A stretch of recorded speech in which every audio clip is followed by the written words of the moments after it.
ಈ ಜನುಮವೇ ಆಹ ದೊರಕಿದೆ ರುಚಿ ಸವಿಯಲು.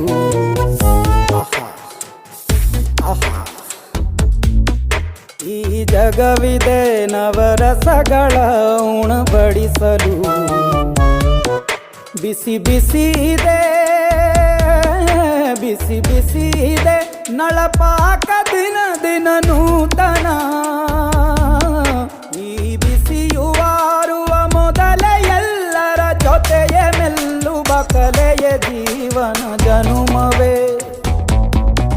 ಈ ಜನುಮವೇ ಆಹ ದೊರಕಿದೆ ರುಚಿ ಸವಿಯಲು. ಈ ಜನುಮವೇ ಆಹ ದೊರಕಿದೆ ರುಚಿ ಸವಿಯಲು. ಈ ಜಗವಿದೆ ನವರಸಗಳ ಉಣಬಡಿಸಲು.